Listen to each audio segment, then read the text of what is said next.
Good evening and welcome to USA Today Network Wisconsin's Kids in Crisis Town Hall meeting. We're very happy that you're all here tonight to help us address this very serious issue. And we are, our journalists throughout Wisconsin, our 10 sites plus Milwaukee Journal-Sentinel have been working for 3 years now to try to find stories and solutions regarding children's mental health.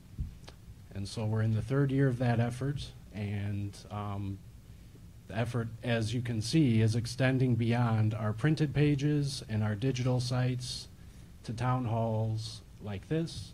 And we're also taking the messages and the things that we learn throughout this series to the Wisconsin legislature and the governor's office, and seeking to make a real difference for a very vulnerable population. So we're very happy you're here. Thank you for coming. And now I'm going to hand it off to my colleague, Rob Menser, another editor with our group. He'll be our moderator tonight. Thank you, Brandon. Thanks, everyone. So, here we are. Thank you for being here. Thanks to all of you who took the time to come out here tonight, and to all who are tuning in online as well. My name is Rob Menser. I'm an editor with USA Today Network Wisconsin. I live in Wausau, but I edit stories for all over the state, and I am the project editor for our Kids in Crisis project this year. So before we get started, we have some, I think, some interesting conversation topics. We have some great panelists that we are so glad to have with us, and we're going to have a chance to take your questions. You'll see on your chairs we had pencils and note cards. If you have questions, write them on the note cards, and Pete Frank, who's our engagement editor, who is a big part of why we're here tonight. He arranged all the details for us tonight. He'll take your cards, and we will get to as many of your questions as we can. But first, we want to acknowledge Bellin Health. They have been our partner with Kids in Crisis for the 3 years that we've been doing the series. Their support has helped make it possible. We have tonight Charla Bainan with Bellin.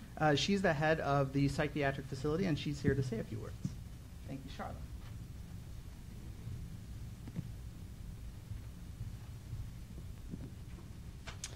Thank you, Rob. As Rob said, I'm Charla Bainan, president of Bellin Psychiatric Center in Green Bay. It is my honor to be here tonight, and it is our absolute honor as a health system to be involved again this year in Kids in Crisis. We want to thank you for the opportunity to provide underwriting support for this incredibly important series of stories and town hall meetings. From the start, Kids in Crisis has been making a difference. It has ignited the conversation about children's mental health in communities throughout the state, and has motivated communities and leaders to take action. But we all know there's a lot more to be done. One of those actions is to continue to educate and empower our communities to recognize those kids struggling with mental health conditions, providing them support, and continuing to reduce mental health stigma. Tonight, I'm very happy that we have a panel of local experts here in Manitowoc to continue the conversation around our kids and mental well-being. It's also great to see involvement on tonight's panel from those organizations working to continue to reduce the stigma of mental illness through the effective telling of individual stories in our communities and across the state. So thank you for being here. Thank you to all of you for being here this evening also, to learn and show your support for improving the health and well-being of the community of Manitowoc. Thank you.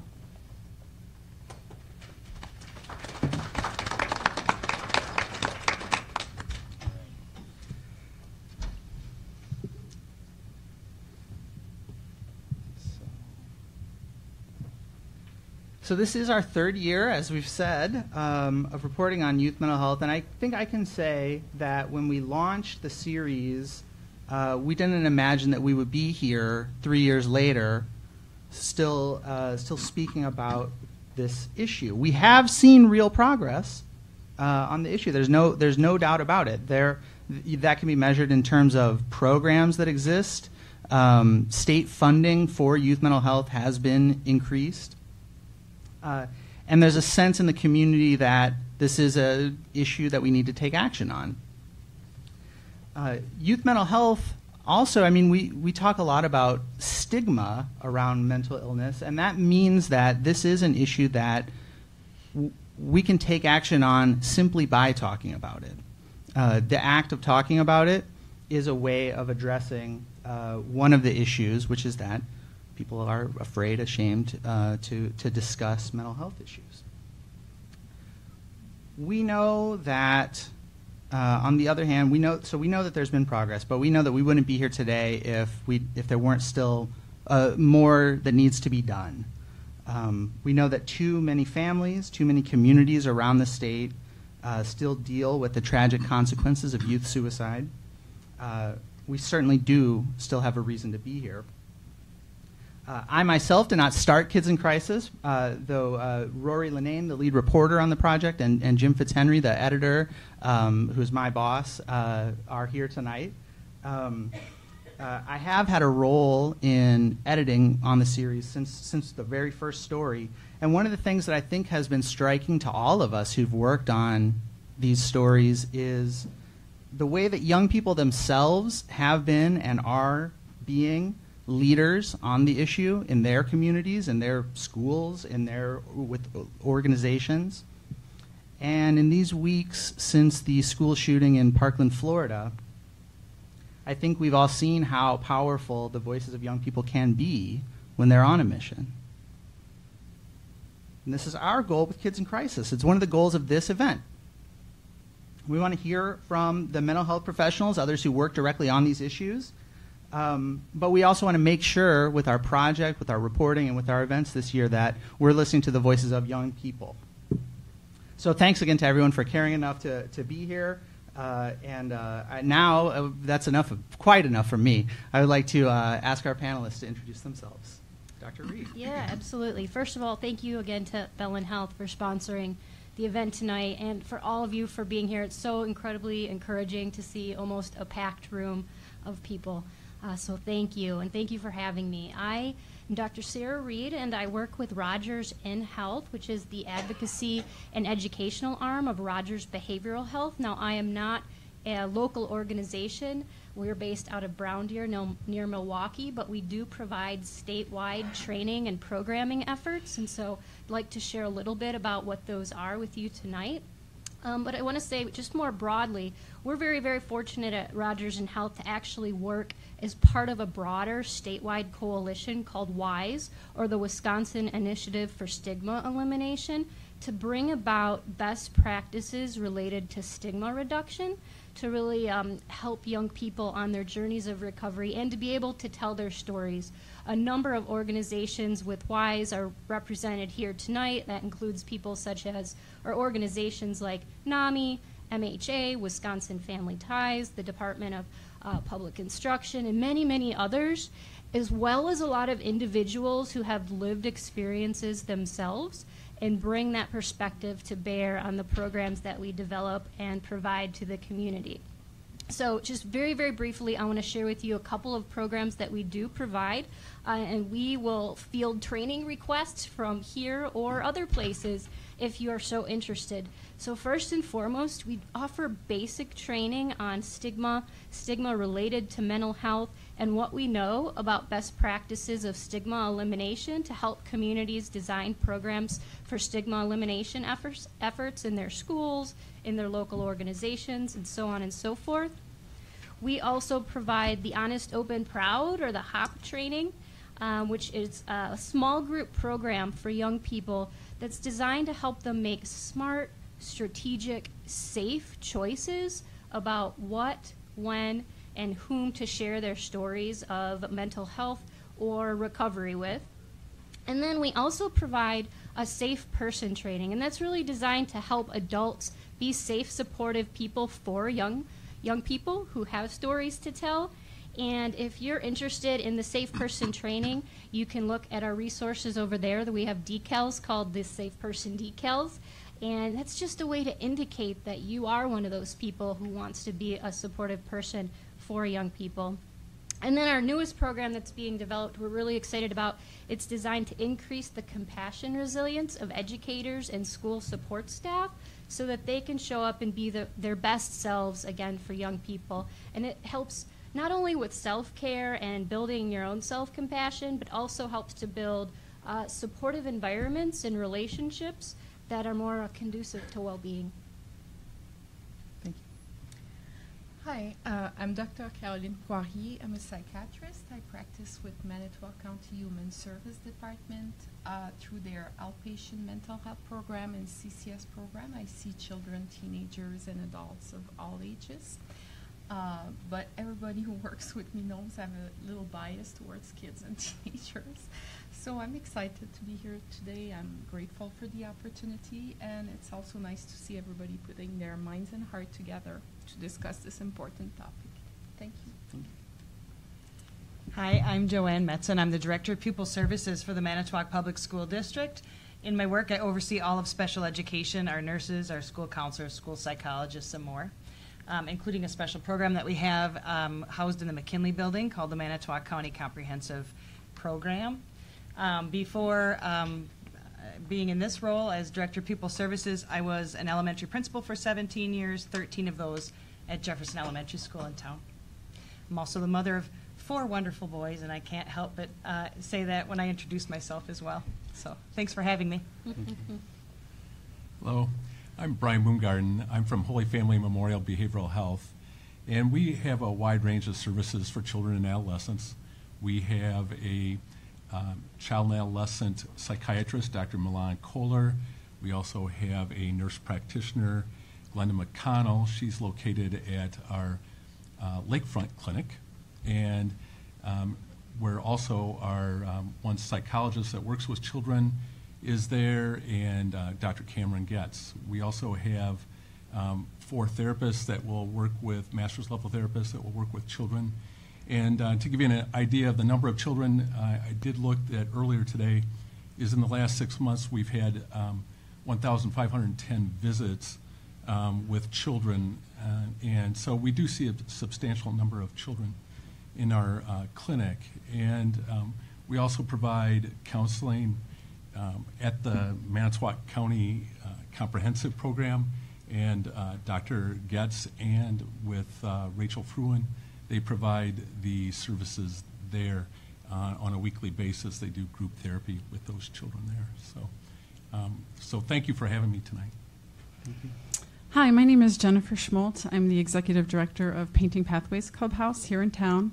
We are a recovery-based program for adults with mental illness, so we do serve individuals 18 and older. We are part of an international organization, so Clubhouse International is the our governing body who oversees us and sets forth the standards that all clubhouses follow. So most people aren't aware there's over 320 clubhouses in the world. We're very, very fortunate to have a clubhouse in Manitowoc. I encourage all of you to learn more about who we are and what we're about, and to stop in when you can. But my interest and our interest in being here tonight is that we definitely recognize that there's a gap in services, particularly with youth from that 18 to 25-year range. We've really made a concentrated effort to start working with the schools and talking with the counselors and the administrators and getting kids in before they age out of the school system. So that's a very important part of what we're trying to focus on. And thank you for having me here tonight. All right, well, thank you so much. So we're trying to structure our series, especially this year, around people's personal stories. And so to start, I think Dr. Reed has agreed. She works with young people, but one thing about everyone who works with young people is we've been young ourselves. And so, Dr. Reed, you've agreed to speak a little bit about your own experiences, so I'll hand it over to you. Yeah, absolutely. Thank you.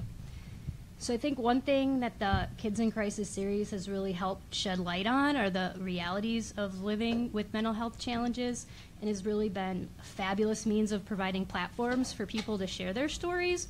But go figure, stigma makes it really hard to find people who are willing to do so, especially when there's so many eyes on them. I give trainings and presentations for a living, yet still don't often share my own personal story. So you might notice a little quiver in my voice, and I have my little worry stone with me because this is still rather foreign to me as well. So in my introduction, it might have been apparent that I really view stigma as one of the root causes not only of mental health challenges, but of our inability or unwillingness to really talk about mental health. And so I want to share just a few examples from my personal life, and particularly my life when I was younger, as to why it can be really difficult to talk about mental health challenges, and then hopefully leave you with a couple of ideas of how we can make it easier for people. So first up, I want to take you all back to high school, which I hate to admit was 16 years ago now. So I came out as gay 16 years ago, my senior year of high school, and I did so in a very, very public way. I wanted to take my girlfriend to prom, and I insisted that we be given couples tickets rather than individual tickets, which would have costed much more. So I was a very young advocate for same-sex rights, and yet that same kind of outspokenness really didn't extend to mental health and to advocating for my own mental health. So from about 11 to 18, I also had an eating disorder. As a junior, I started to look incredibly ill, very thin, jaundiced, always cold, wearing baggy clothes, always moving and never really eating. And so it was very apparent physically that I was ill, and yet nobody said anything to me, and that strikes me as, and not blaming anyone for that by any means, it's just a way to emphasize how incredibly difficult and uncomfortable it can be for people to speak out and for people to reach out and help, even if they're extremely well-intentioned. But fortunately, my mom eventually insisted I go to therapy and see a personal dietitian, and so that is something for which I am now eternally grateful for, even if at the time I might have been a little angry or resentful. So why was I so closeted? I was kind of closeted when I was younger looking back because I was already struggling with the vulnerability of dealing with my sexual orientation and identity. And so facing reactions, or the anticipation of facing reactions for both, was a lot more than I was emotionally able to handle at the time, quite honestly. And even as a teen, I was incredibly aware of how stigma really intersects. So one of the first things I was told upon coming out was, can't you find a therapist who will cure you of that? And so for me, the stigma related to sexual orientation and mental health really intersected in a powerful way that proved to have really silencing effects. 5 years later, okay, I'm in graduate school, I'm in a psychology doctoral program, and I was struggling with anxiety and depression and felt incredibly overwhelmed and like an imposter for the entire 7 years. And in my darkest moments, I thought the only way to quiet my mind and to have any peace was to die. And during this time, I experienced what is known as passive suicidality.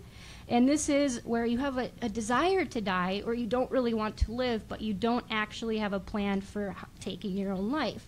And so for me, when I experienced passive suicidality, I was not actively taking care of myself. Now, what does that mean? It might mean not buckling my seatbelt, texting while driving, getting in the car with intoxicated drivers, doing things that, quite frankly, I knew was incredibly dangerous, but not caring because I was incredibly apathetic. And so sometimes I think we see young people and we say, you're doing that because you don't have a long-term perspective, or you're being impulsive, or you feel invincible. But really, in my case, it was because I didn't care whether I lived or died. There were lots of ways as a result that I did some things that, looking back, were kind of foolish and dangerous as a result. Fortunately, I was really proactive, though, about taking care of my mental health at this time. I saw 4 different therapists during graduate school, and I was in a psychology program. But again, I was really silent about what was going on in my life. But there were various reasons why I chose to be quiet. So with my family, I didn't want to worry them, quite frankly. I wanted to protect them. I didn't want them to concern themselves with me. I didn't want to be a burden. And I think this is true of a lot of young people who, when they're in the midst of struggling or crisis, are better at looking out after others than they are for themselves, or for themselves. And then among my peers in grad school, I really didn't want to be perceived of as incompetent, someone who could not hack the rigors of graduate school. And anxiety, depression, other mental health challenges really plague graduate students, and yet it's rarely ever talked about. And I think that's by and large because there's such a competitive culture and environment in graduate school that there's a survival of the fittest mentality. And so for me, showing any kind of weakness or the struggles I was facing made me really concerned about what that meant for my future, or concerned that people would try to coddle me to avoid burnout, neither of which seemed all that incredibly appealing. And I think this is kind of like masculinity culture in a way, where these stereotypes that keep people silent and don't allow you to reach out for help because of these stereotypes related to masculinity. All right, now let's get back to today. So flash forward a bit, and what I really want to impress upon you is just how difficult and complex the decision to share one's story is. And it takes such incredible bravery and strength and courage for people to be able to do so. And looking at me, I fit the profile of someone for whom you'd think it'd be easy or easier. I am a woman from a middle-class lifestyle. I have a psychology background. My parents were in the medical field. Other people in my life had mental health challenges. And yet it's still incredibly difficult to be doing right now. And so I want to just say a few things further. We have kids in crisis, in my opinion, because we have a culture in crisis. And I say this because my heart hurts for my younger self when looking back at why I was quiet. And it hurts for young people today who are quiet out of fear and shame. And so for their sake, we need to have these conversations. We need to have these conversations, even if they're uncomfortable, and we really need stories to shed light on statistics. So I don't want to leave on a dampened note by any means. So I want to say that there are 5 things that I really suggest people do to start chipping away at the social stigma related to mental health and to help young people be able to share their stories. So that's 1. Listen to people's stories. It is, as you said, one of the most effective ways to decrease stigma associated with mental health is just to hear people's stories of resilience and strength and recovery, to start dispelling the myths and misconceptions that exist. Number 2, share your own stories.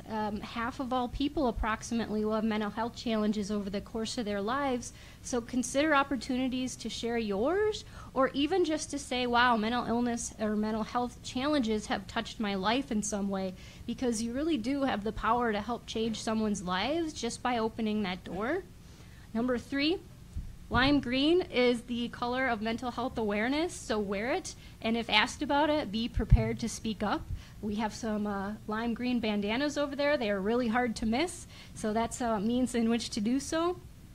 Start bringing these conversations to your communities, to your schools, to your homes. It's so amazing that you all are here tonight, but don't let the conversation end at the door.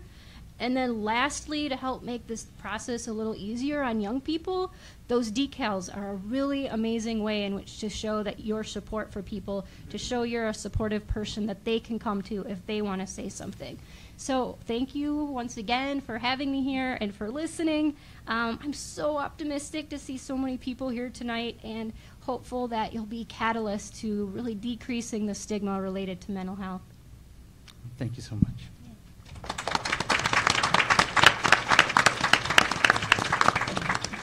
Well, we are lucky, we are fortunate to be joined by a couple of young people tonight who are willing to share a bit of their stories. Caitlin Shields, why don't you step up? We have a microphone for you. Thanks so much for being here. Can you tell us who you are and a little bit about your story? Well, my name is Caitlin. I originally grew up in Kewaunee, but I moved to Manitowoc County about a year ago. I just want to explain a little bit about myself. When I was 3, I was diagnosed with ADHD. And because I was diagnosed with ADHD, I was placed into 3K which is something that not a lot of children can get into unless they have like ADHD or a learning disability. I also went through speech therapy in elementary school because I was considered echolalic, meaning I would repeat back what somebody would say to me. And I went through occupational therapy in middle school because I had issues with like doing zippers and buttons and spacing out my words and cutting things in straight lines. When I was in 5th grade, I received my first IEP, or the Individualized Education Plan. I kind of thought I know there was some of the learning disabilities kind of came earlier than that because I had issues with like focusing to struggling in math. I got bullied a lot in middle school and high school because of how I looked. And it didn't help a lot when it came to impacting my mental health because I got picked on because of my hair, to the fact that I was like a teacher's pet, to just in general, they'll call me stupid, but then they'll copy off me because I had an IEP and I got like modified tests and quizzes and notes and stuff. My mom used to sub as a paraprofessional aide at the school that I went to, and she'd always ask special ed teachers when she was in some of the classrooms, well, why isn't my daughter getting any of this help? And she's brought it up at IEP meetings, and they told her, well, she's too high functioned to be getting this help. And then I found out 6 months after I graduated high school that I was on the autistic spectrum, and meaning that basically I was pushed through school because it was too late and I couldn't go back and get the extra help I needed. And then I went through 3 different counties trying to get some help, like learning like the daily living skills, like cooking and stuff. And they told me that I was too high function to receive the help. But then I came to Manitowoc County, where I got connected with Lakeland Care District, who then introduced me to Painting Pathways Clubhouse. And What is Painting Pathways Clubhouse? Painting Pathways Clubhouse is one of the most awesomest places in the world. I can say that the executive director is over there. But I kind of consider it like my second home.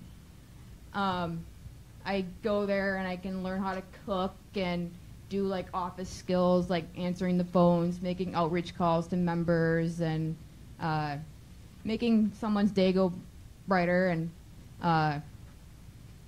because of them, I'm able to finally accept the fact that I have a learning disability, that I have my learning disabilities and my ADHD and autism and all this going on. And it led me to the fact that as of today, I've successfully moved out of an apartment that I share with my mom into one of my own.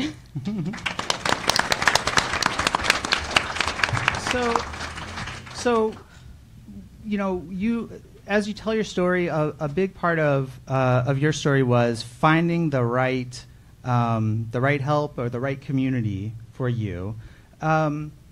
You know, what about the role of stigma? Was it hard for you to hear that you were on the autism spectrum, or did that help to have information? Well, I didn't really understand the whole point of being on the autistic spectrum per se, because I've heard of like autism and Asperger's and all this stuff. I mean, my cousin's got it, Asperger's, and I actually have a boyfriend who's got some cognitive problems, and he's got half a brain removed because he had seizures and all this stuff going on, and I just didn't understand some of it at one point, but then once I got a better like explanation as to what being on the autistic spectrum is through like counseling and therapy and stuff, then I'm like, okay, so I got this going on. And my mom always kind of figured there was something more that was wrong with me in school besides having the learning disability and the ADHD.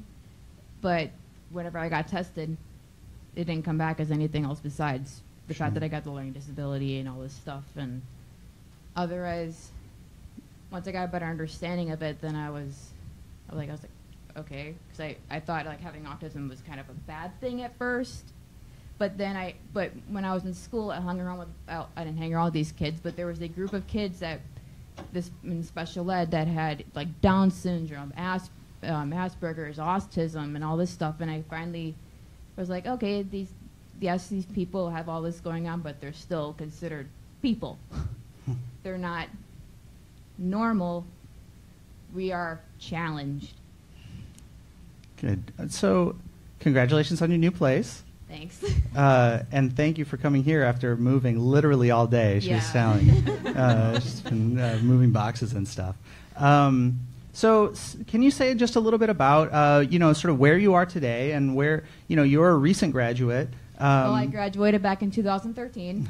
That's recent. I did a year and a half of college where I took the thing of using the special needs office because of the fact that I had an IEP in school. And I've gotten A's and B's in college after being told when I was a kid that I was going to fail at life and that if I was younger that a mental doctor would put me into a mental hospital more than once. And I've set out since that day to prove them wrong. And there were times where I had my graduation party and stuff, and I was like, hey, invite the person and say, look what I can do without you. Well, thank you so much for being here, and thanks for sharing.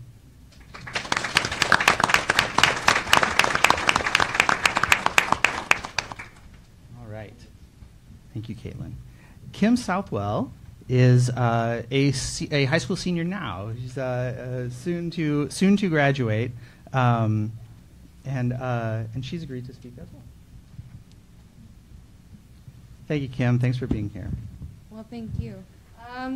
My name's Kimberly. I like to go by Kim, so just to let you know.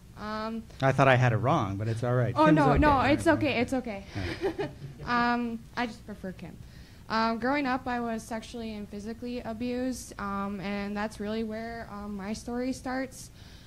Because as a result of that, I have PTSD, depression, and anxiety. And it's been difficult because as a kid, I didn't know how to deal with it. I didn't want to deal with it. I didn't like the way that my head talked to me, telling me that I'm not good enough, that I'll never amount to anything. My head is basically my own worst enemy. So when I was 11 years old, I decided to start experimenting with self-mutilation. I would cut myself on my arms and my legs or anywhere, just to numb up myself. It was a way to numb the feelings that I was feeling at that time. It was a way to avoid my feelings. That was my coping skill. That was one of my coping mechanisms back then, and eventually that didn't work. And my mental health got worse. I silenced my voice. I didn't want to speak out. I felt shameful of how I felt. I didn't feel like anyone would care to listen, to hear what I had to say. I would come up with all these scenarios. People would run away from me. I would worry others about what was really going on in my head, so I didn't speak. So eventually it went out, and I started to experiment with drugs, and I got addicted, and I couldn't stop. And that was a difficult time for me because I isolated myself due to my depression, and my anxiety was so bad, and I didn't want to deal with it. And eventually, I was so alone. I didn't know how to deal with my own head. Excuse me. A little anxious here. Well, can you say sort of, you described a time in your life when you reached a sort of a bottom, but then something changed. Yeah, so I had many attempts I tried many times to kill myself with no success. So in September of 2015, I had tried to kill myself, and I was back at Bellin, and I don't know how many times I've been there. Then after that, I got into a date treatment facility, and soon after, I got into a foster care system. And that was really a turning point for me because I had all these people that were so supportive of me, and I didn't know what to do with it. I didn't know how to speak out. I didn't know how to say how I was feeling. So I eventually learned how through the support that I had. I was very fortunate to get some very supportive people in my life. One sitting right there. I live with her full time. And, I had to learn how to have a voice. For so long, I silenced my voice. And, that was detrimental to my mental health. So doing stuff like this helps me a lot.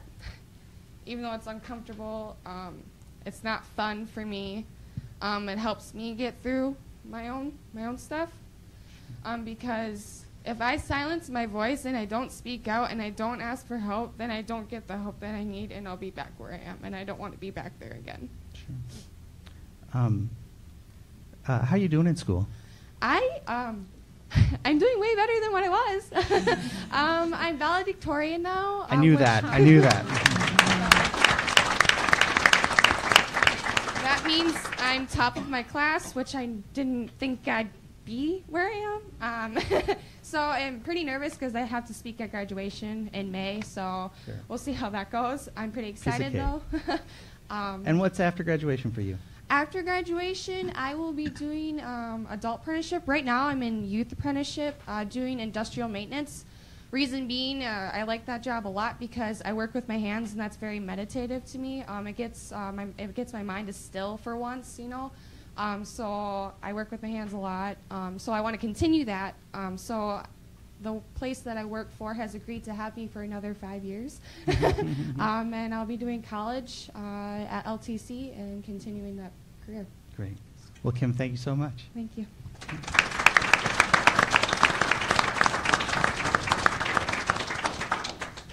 All right. All right. Well, to turn to our panel. You know, I have questions. I'm sure you each have areas that you'd like to discuss, but I think maybe as good a place as any to start is, was there anything in any of the three stories that we heard that any of you that struck you in a certain way, or that you feel like you have something to add? I think with the people who spoke today, it's clear that they had positive relationships with people in their lives that made some kind of key difference. Well, whether it was our panel member or the students who spoke, I heard when they said, you know, my mom knew I could do it, or that a turning point was when I had a caring foster parent. And I think that everybody here tonight can be that person for someone, and that's such an important message. So, Joanne, just to stay with you. So, one topic that we've reported on in this year's series is schools' response to a student in crisis, or to the aftermath of a student's suicide. That is something that too many of our communities do experience. You know, and we know it's a time when other students are at risk themselves. Can you say a little bit about what the district does here, what the interventions are as they exist now?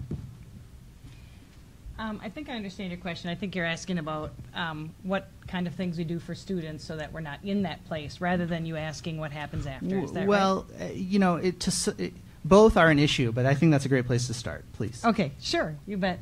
I can speak about the Manitowoc Public School District. You may know that we have 16 full-time school counselor positions in our school district, and that starting in kindergarten, students have regular contact with our school counselors throughout their experience.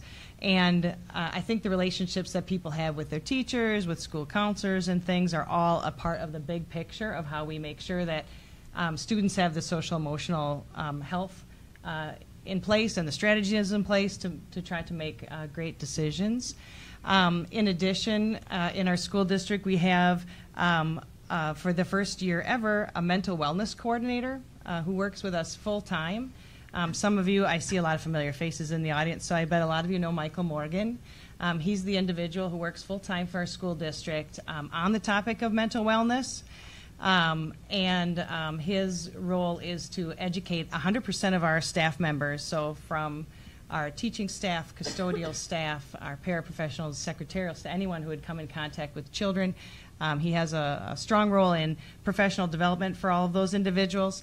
In addition, he has a responsibility to connect our students and families with outside agencies so that they can receive the support that they need. We have learned so much just with his short time in that position. He's been able to connect us to community resources and start things like a shared Google Drive, et cetera, that help all of us serve students who may be struggling. And I know you're heading that direction of, and then what happens when someone makes, the kind of choice that we would not want them to make. So all of the things that we do around our developmental guidance curriculum, things we're doing around its positive behavioral interventions and supports. I know that there's a teacher here from Stengel Elementary School today, and they do something called community circles. All of those things add up to students having the kind of experience and the kind of relationships that help them make safe and healthy choices. Unfortunately, with all those interventions, we certainly have circumstances where things go a different direction, and someone makes the choice to either attempt to or to take their life. And in that case, I am a person who brings together our crisis team, which has members of our safety coordinator, our superintendent, the 16 school counselors if needed. We have school psychologists, et cetera, who come together to just embrace the community affected and the family affected in support. We have a fantastic relationship with our local police department as well, and they are part of making those plans. So I could go on. Anyone who knows me, I could go on.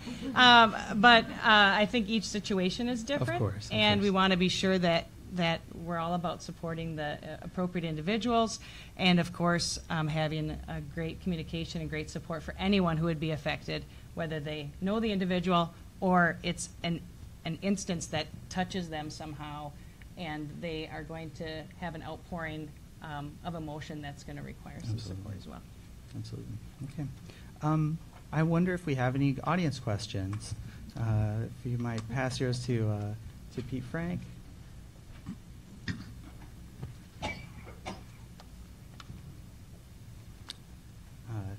Thank you so much. One of the things that young people or anyone who experiences mental health challenges describes is a feeling like like you're in it by yourself. So we know that there are community resources. We know this. This is one of the reasons that we do this. But when you're in it, it's hard to recognize that. Dr. Caroline, maybe you can speak to some of your experiences or the way that you try to reach out to people. Certainly. Especially for teenagers, I think it's part of a normal teenager years to feel alone. And as you try to figure out who you are, wondering if anybody experienced what you experience and feel what you feel. So it's already there for pretty much everybody at some point during... Excuse me. Could you speak a little more into the microphone because we're having a little trouble hearing you back here. Thank you. So most normal teenagers experience a moment at least of loneliness. If you struggle with an illness, whether it's a physical illness, a mental illness, if you struggle with trauma, if you struggle with an environment that's non-supportive or even destructive for you, the feeling of loneliness is much more intense.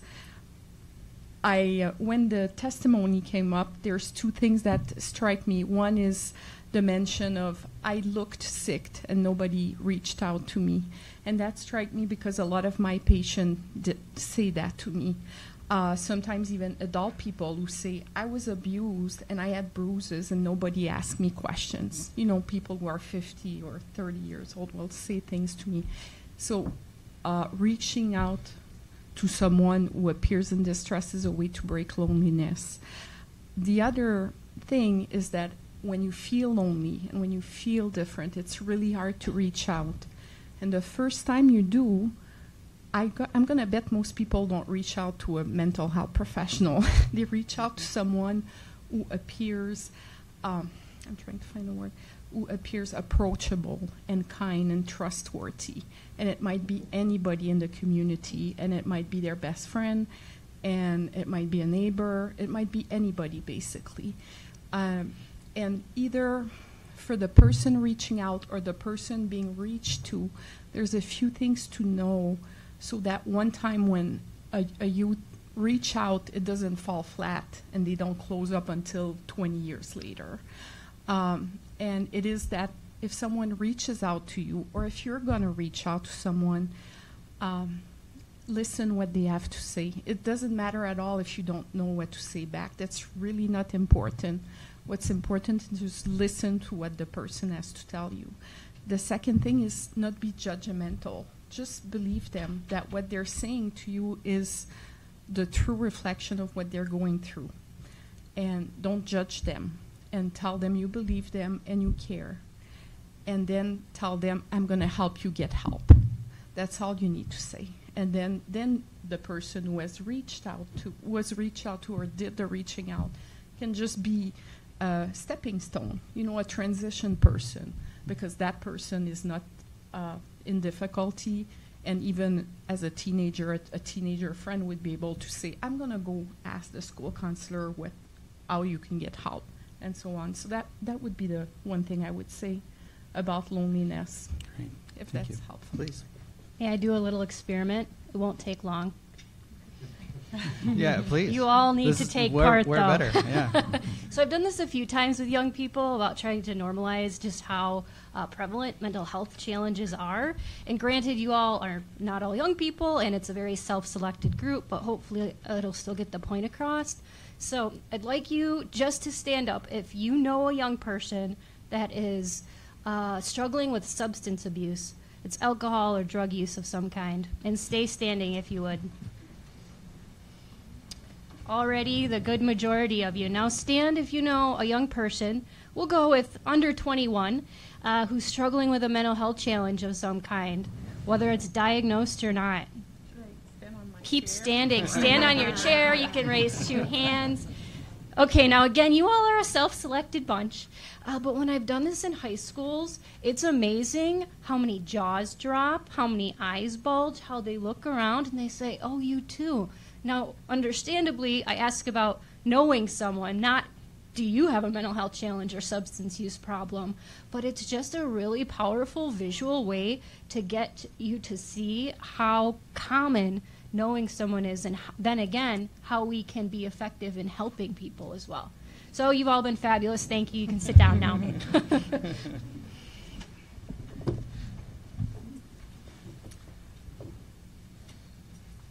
Let's take a question from the audience. Pete Frank.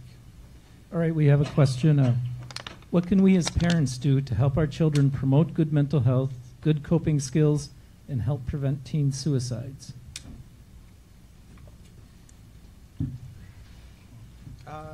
Jennifer Schmolt. On the spot.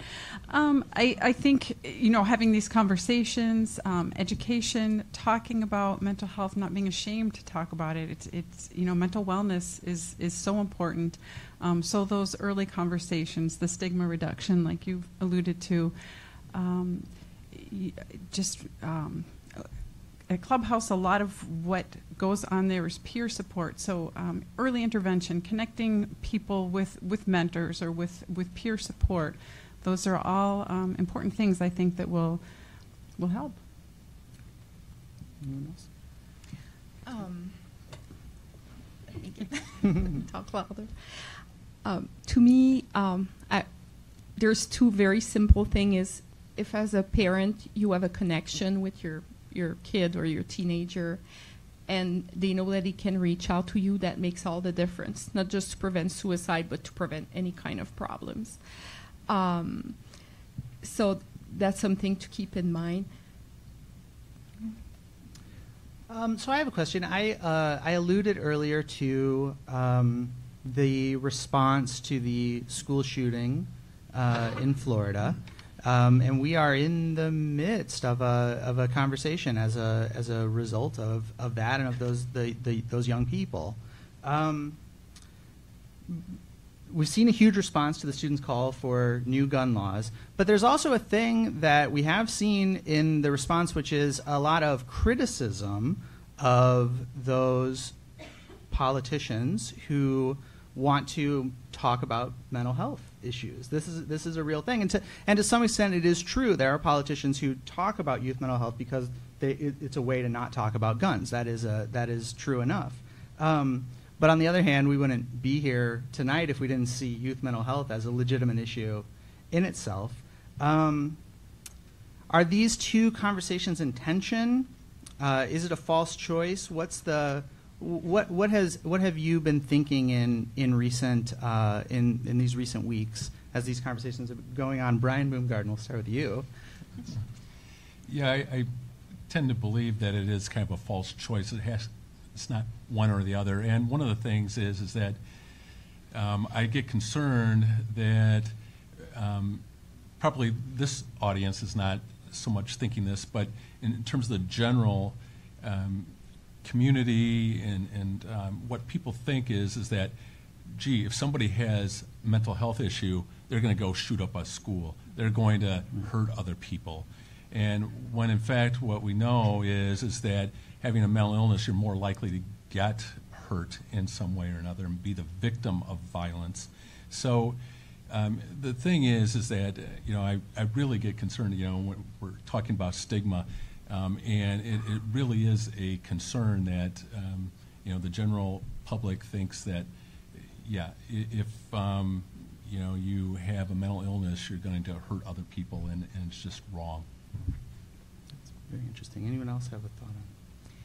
Something that startled me, and I have to say I'm a Canadian, so my personal and cultural view of guns is a bit different. But one thing that's never mentioned in the media is how over-mediatization of those type of events actually encourage them to happen. Most people who kill a mass of people, one of the reasons they do such a dramatic thing, is that they want their suffering or their cause or to be known. They want their name to be famous. They want to be heard by as many people as possible. And if there was less media obsession every time something like that happens, it would not feed into the next one and the next one. And I never hear anybody mention that, and that bothers me a lot. Well, Same in this thing case, with suicide, by the way. That is probably an area worth talking about. In this case, and I don't myself recall the name of the shooter. I know the names of the young people who've been become advocates on the issue. Does that make a difference? It's different, right? I mean, it's different. It's not the notoriety for that perpetrator. Maybe not for that specific instance. And I'm not just talking about school shooting. I'm talking about mass shootings in general, whether it's a person who's desperate, a terrorist. Part of it is they want their message to be heard by as many people as possible. Years ago, it was discovered it was the same thing with suicide. If someone committed suicide and it was talked nonstop in the media, it would create an epidemic of suicide afterwards. And now it's much more quiet. It's not that people who commit suicide are not acknowledged in their own community, but it's not put as loudly. And I think it has helped prevent some suicides. And so this is, if I know I'm not a panelist, but this is something that I've given a great deal of thought to, and we have as a group, right?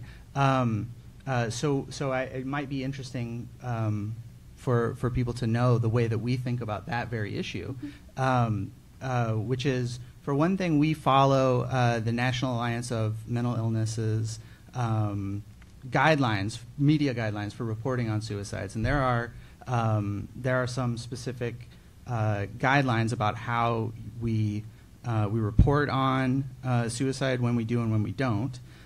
We want to tell real stories about what communities experience and what issues people face, and we do it because we think it's important, but we want to avoid romanticizing the act. We want to avoid making it seem as if we want to avoid the contagion effects.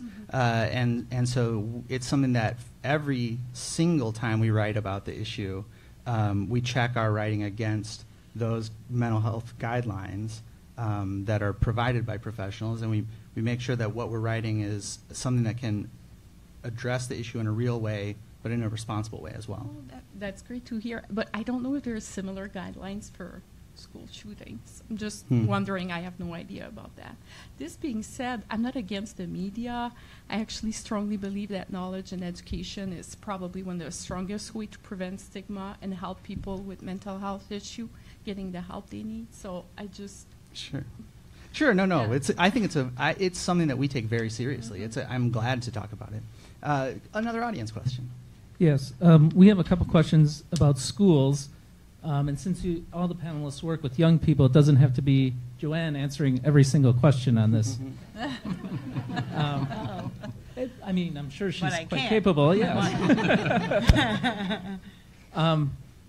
What can you do to help keep our children safe in school and keep our schools bully-free? Does somebody else want to take that?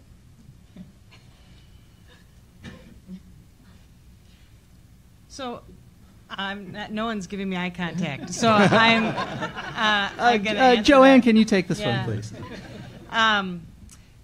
In Manitowoc, we say learning's first and safety's always.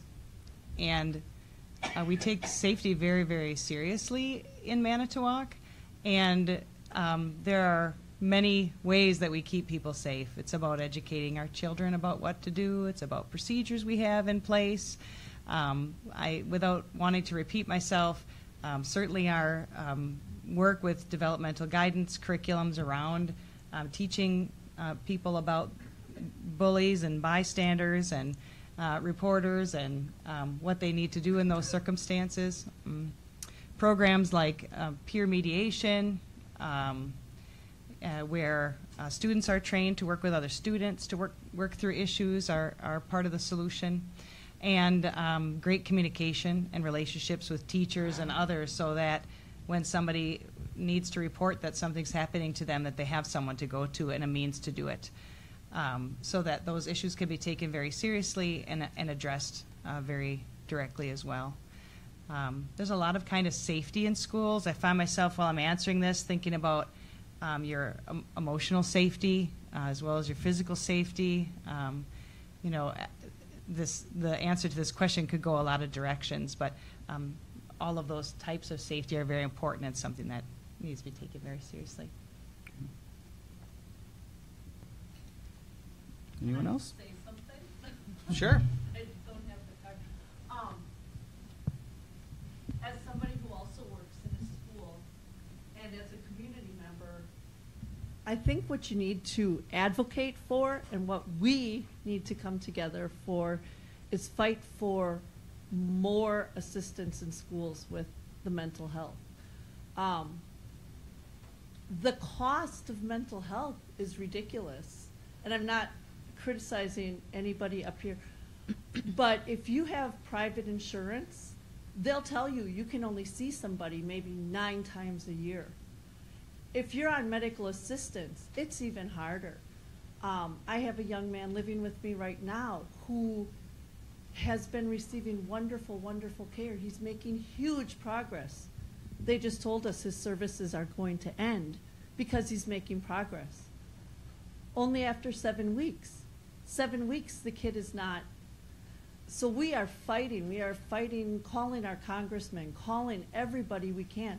And I think that's where we all need to come together to help in the schools, is we need to get that word out there that we need more counselors, we need more school psychologists.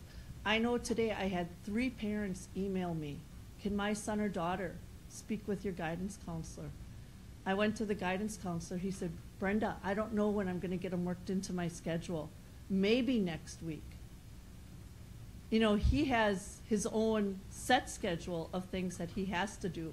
And then he's supposed to see all these children on an emergency basis.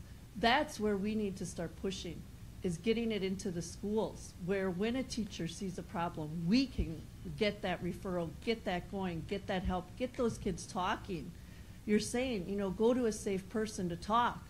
I don't have time for you, is what we're basically telling them. And who's the first person a lot of them are going to go to? A parent, a guidance counselor, somebody like that. We need more of those people in the schools.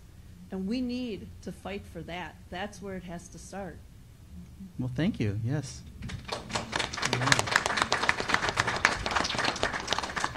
I would just chime in and say that in addition to school staff and having the right number of trained adults to work with students, partnerships with community agencies are another way for us to increase the number of adult students have access to.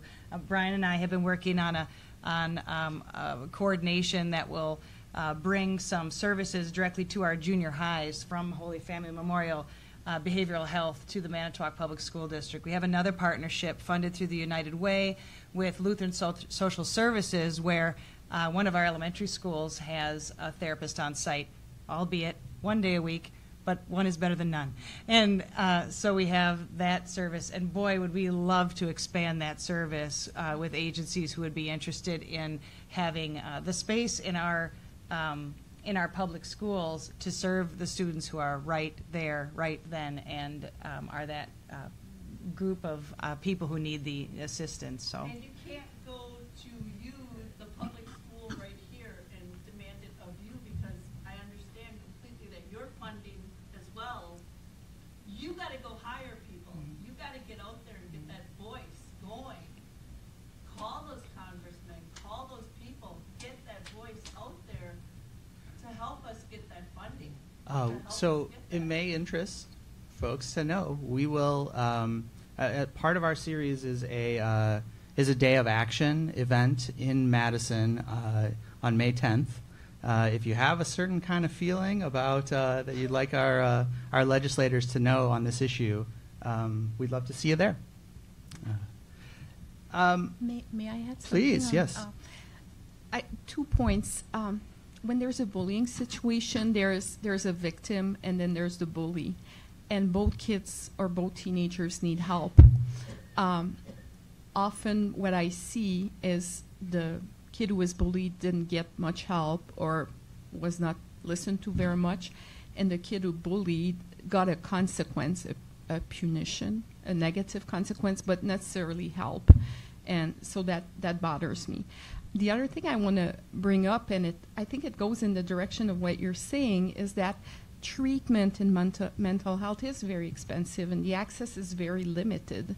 And prevention is much cheaper and much more efficient, especially for bullying. I think it's like in kindergarten and first grade and second grade that you can prevent bullying by spotting the kids who are shy, the kids who are too prompt in their aggressive response, the kids who don't lack social skills and have a hard time creating true friendship. This is where you can prevent bullying the best. This is where the intervention should be done in prevention.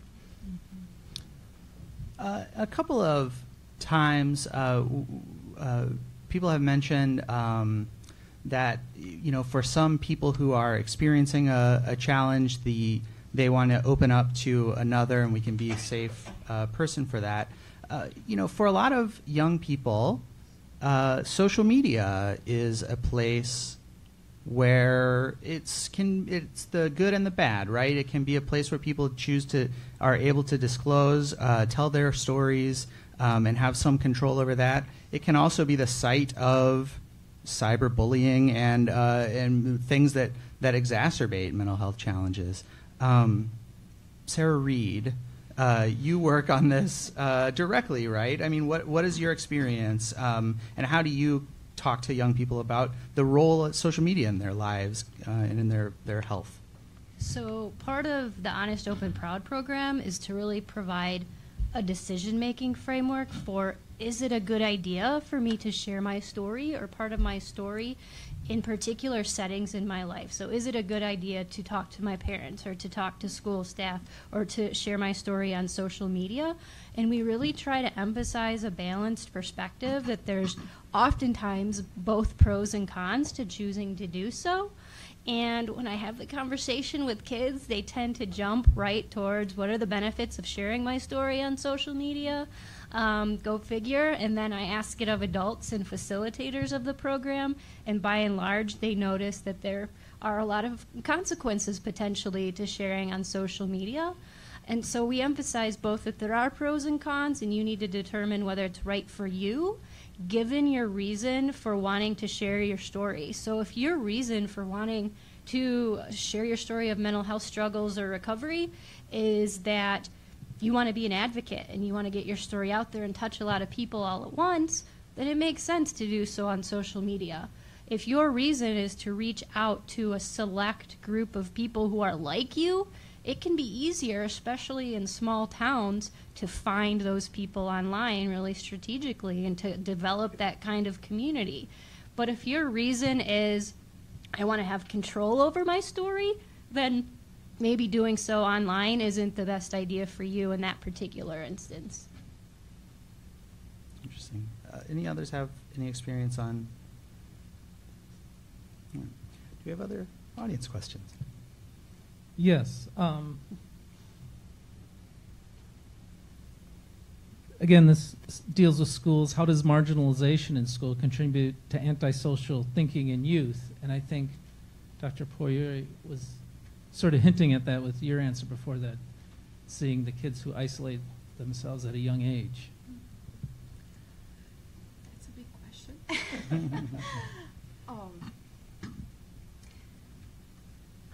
I don't know that being marginalized as a teenager, as a child, necessarily promote antisocial behaviors. I think it may in certain kids or teenagers. In others, it will promote depression or anxiety. In others, it will promote dropping out of school and turning to drugs. But being alone and ostracized is never positive and will never have good results for anybody.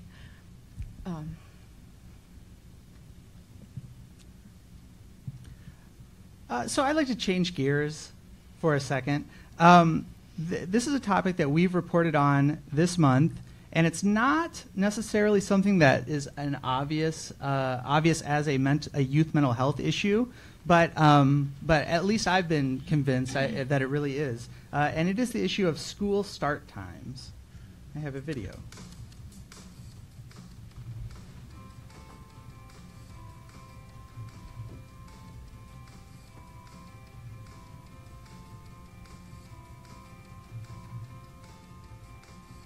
With the new start times, I'm able to focus better. I'm getting more sleep, which is helping me not feel as groggy or distracted. I do feel more alert and more rested because my freshman year, I believe, I had to be here at 7:45, and that means I had to wake up so early, and I took the school bus too, so it was like my pickup time for the school bus was like 6:05. Which is inhuman, if you ask me. No, so the so we reported on this. This is the CDC's recommendation is an 8:30 start. What time does high school start in Sheboygan? Or I'm sorry, in Manitowoc here? 8 o'clock. Yeah. So and so you can see as you have to get going earlier and earlier, and it actually is. There's actual very strong evidence for teens specifically. Their brains are different than ours. It is harder for a teen to get to bed before 11:30. That is their circadian rhythms. It's not the same as an adult, and it's hard to wake up. And the evidence is very strong that those who don't get enough sleep are at higher risk for anxiety, depression, and suicide. So my question for the panel is, are there local organizations that see school start time as a youth mental health issue? Not that I know of. It might be something to consider. Who knows? But it's. I think it might be something to look at. We surveyed 55 schools, including in the Manitowoc area, and you saw on the video, it's a tiny fraction that are following the Centers for Disease Control recommendation. That would be an easy fix that would help most teenagers. Interesting. Please.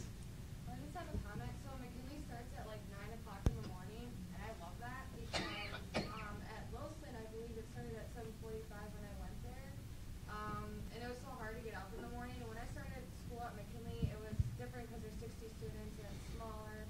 So yeah, we can start school later, but I liked it a lot more because when I woke up, I would feel a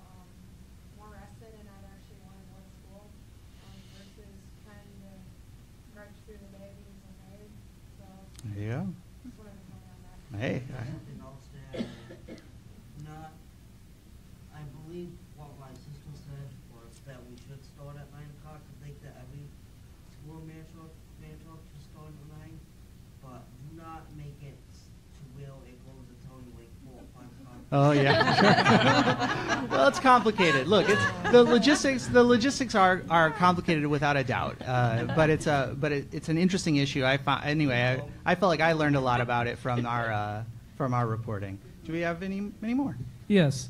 How do you help a child who is deeply opposed to talking about his or her problems with others? I would just say that one of the things that we do in our clinic is that, for instance, there can be play therapy, and it is through play. It's not that the child sits down and talks like an adult to say, oh, here's what's going on, here's my thoughts and feelings, but instead it is through play they can communicate a lot about how they're thinking, how they're feeling, and can start the conversation, but also communicate overall how they're doing. I guess if a child like that has reached a professional, professionals do have different type of therapies and technique to connect with someone who's not able or willing to talk much. But if I take your answer in your question, in a broader sense, if you see a child or a teenager who appears to be struggling and is not willing to talk about it, make sure that kid is connected and involved. Make sure they build friendship with someone and make sure they're involved in some kind of activity, whatever it is. If it's not school, it's a sport or it's a class or a trip, and if you're connected and involved, eventually you'll talk to someone. And I completely agree, is that, overall it's just keeping that door open, is that as the adults or the parent is to always have that open door, is that always willing to listen to what they have to say, even though they may not say anything to you directly or about what you would like to hear them say. But again, it's let the child know that you're available in case they do, and in case they decide that they want to talk about it. Time for one more, I think. All right. This question it's a long one, so bear with me. We've all heard scientifically that babies need a comforting touch to survive. Would you say that communication is also as important? Electronics have become part of everyone's life. So would you say lack of communication in our youth from our adults play a huge role in their mental health? Yes. So the adults aren't talking to their There's youth in some cases? I heard a speaker recently who had a great phrase that I remembered, and it was, there's no app to replace your lap.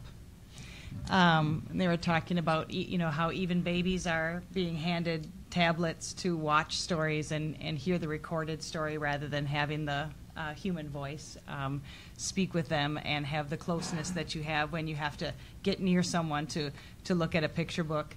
I'm an English teacher by trade, and so it's a issue near to my heart. So absolutely, put your phones down, put your tablets down. I can take the same advice sometimes and have conversations with people. It's very, very, very crucial that we do so. It ties to the earlier question, really. I think that having honest discussion with children is very important, and letting them know who your honest self is.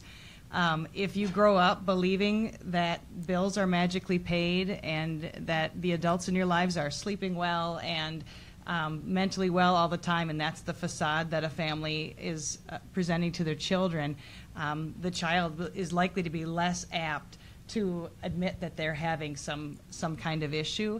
And my perspective is that we keep our children from honest information sometimes that will help them know that life has ups and downs and not everything is perfect and rosy. And I'm going to tell you when everything's not perfect and rosy for me, and I'm hoping you do the same my way as well.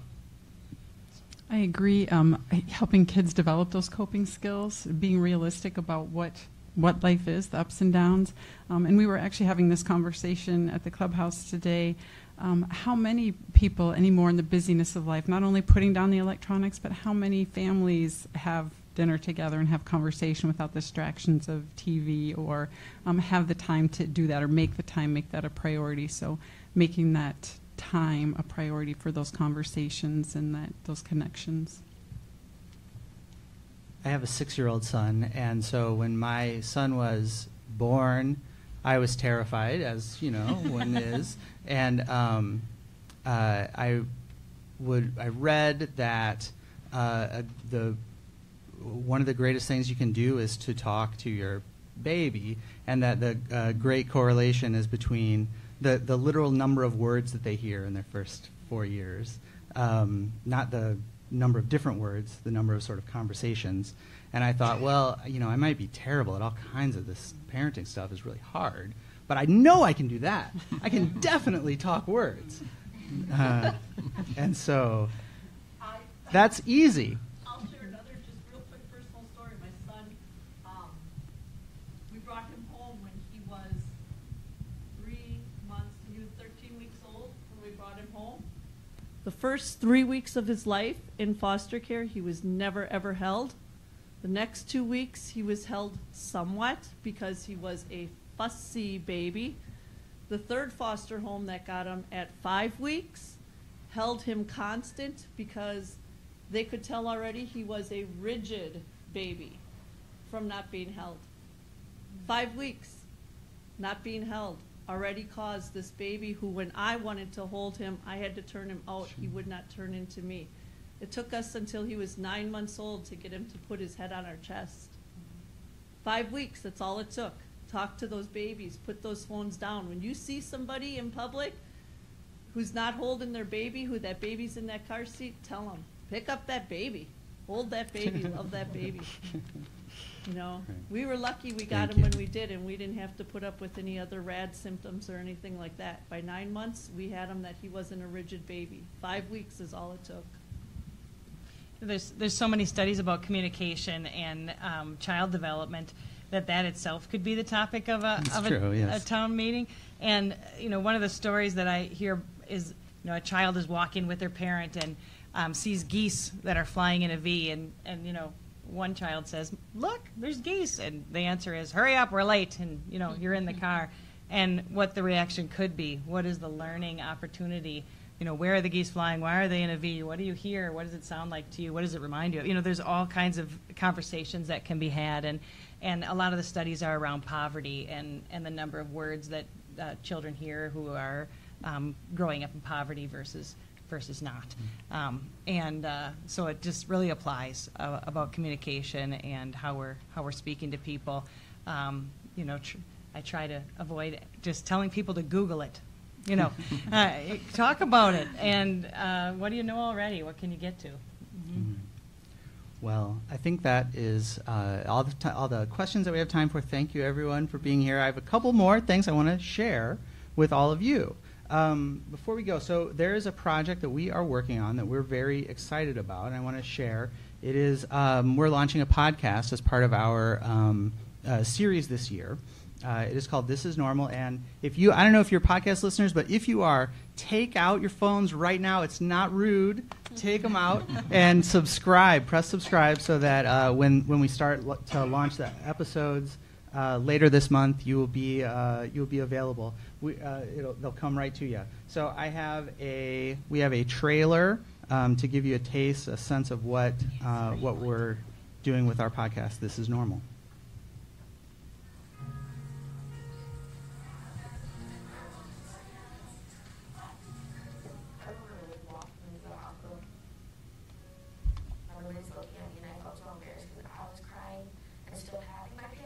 And my mom was crying, and she was screaming, and she was like, "We need to get in right now. Like, my daughter just swallowed a bunch of pills." And then I drank the trouble, and that's the last thing I remember. I've been writing about youth mental health for over 2 years with the Kids in Crisis Project. We've talked to teenagers and young people from all over the state about how they face mental Here, let me get the. I'll turn the volume a little bit. I think I can get a little louder. We put all this work into the thing. You should at least be over here.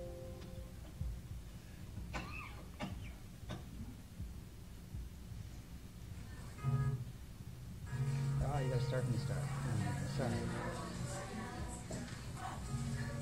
remember walking into the hospital. Everybody's looking at me and I felt so embarrassed because I was crying and still having my panic attack. And my mom is crying and she's screaming and she's like, we need to get in right now. Like, my daughter just swallowed a bunch of pills. And I drank the charcoal and that's the last thing I remember. I've been writing about youth mental health for over 2 years with the Kids in Crisis Project.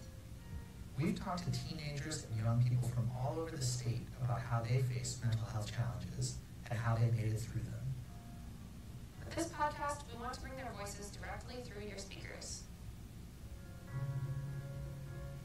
That night, if we would have moved over, our last night we would have just held on to it. They handcuffed me, put me in the car. I was back in like maximum security basically, and I never committed a crime. I remember one night I still remember I was like screaming in my cell late at night, all alone. Every time I talk to a young person about their mental health, I'm amazed at just the openness that they have. I think stigma is really coming down around mental health, and young people are at really the forefront of that push. I'm Rob Menser. I'm an editor for USA Today Network Wisconsin. And I'm Roy Lenine, a reporter for the network based in Milwaukee. Welcome to This Is Normal. Because this is normal. We need more help. And more help is more progress because we don't need perfection in mental illness. We need progress so it can be better. This is Normal, a new podcast about youth mental health, coming in March from USA Today Network Wisconsin. Subscribe wherever you get your podcasts or find them on our websites. Please do. Okay, a couple more pieces of information I'd like to share with you. We have worked a lot with the Hope Line as part of our events across the state.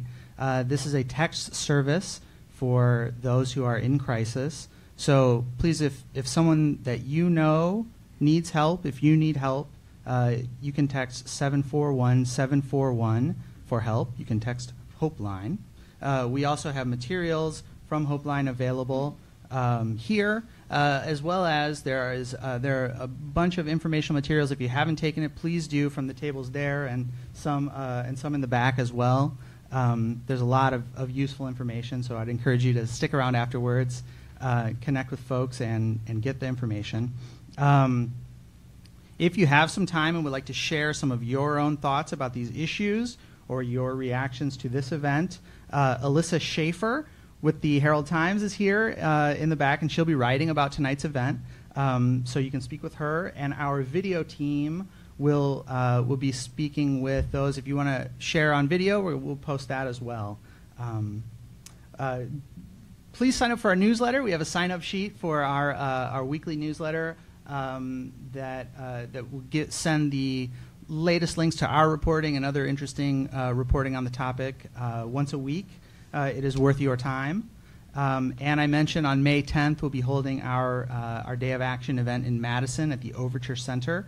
Much more to come on that. We'd love to see you there. So thank you to Bellin Health for underwriting the series. Thanks to Children's Hospital for additional support. Thank you to our hosts here at the Manitowoc Public Library. Thanks to Nancy Randolph of the Manitowoc County Human Services Department, who was a huge help in putting us in contact with some of our speakers. And thanks to all of you for being here. Thanks so much.